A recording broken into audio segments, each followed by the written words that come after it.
you are valid and loved and exactly who you are, whether you're visible or not.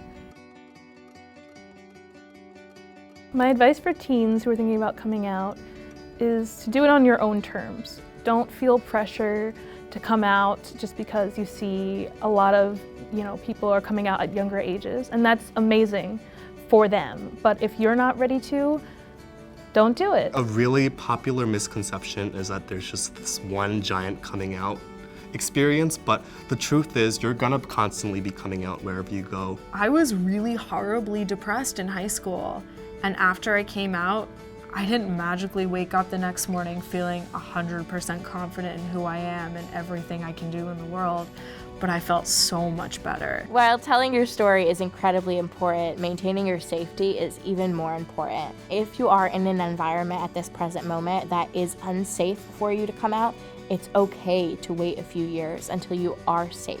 Whether it's in a new environment such as a school, a workplace, and for me, I've kind of realized that my queerness is so salient to who I am that I have intentionally decided to not enter spaces where coming out would pose a problem.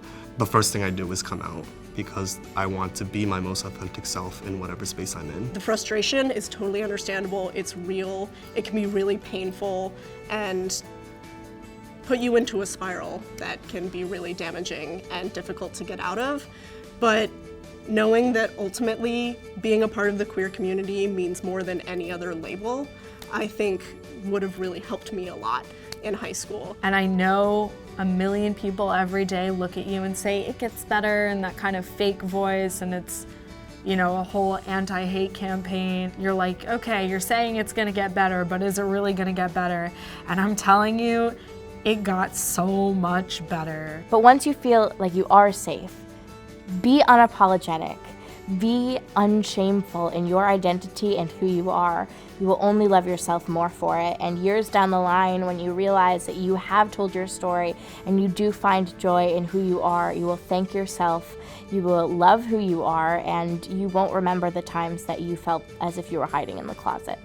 Rates of depression and anxiety and substance abuse and assault and basically all of the terrible things in the world are higher for queer communities because we've been taught to hate ourselves, and you just gotta learn to love yourself through all the adversity. So for queer people of color, I think also having to function as students is an especially difficult and daunting task because that's something that, society doesn't warn you about.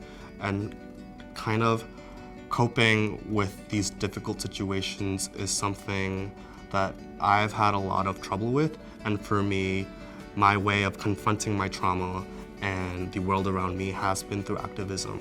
I think probably the hardest thing for me when I came out in high school was not knowing what label to use. Am I bi? Am I a lesbian? I'm not sure if I still like guys or if I don't, and I really agonized over this decision for a long time because I was like, what if I come out as a lesbian and then I have a crush on a guy later? What happens? And are people not gonna let me do that? All of my friends, most of us are just like, no, we're queer, whatever.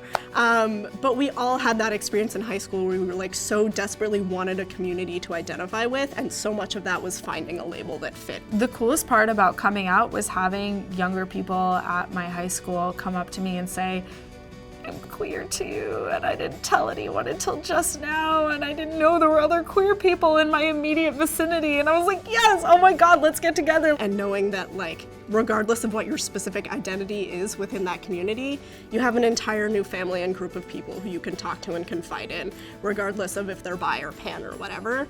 And so trying to find that label, if that's something important to you, absolutely, I implore you to do that. But know that it's not going to entirely change your world and define who you are, and it's okay to be uncertain or to just want to stick within an umbrella or a general term for now. That's totally okay too. Do what you feel is right for you in the moment.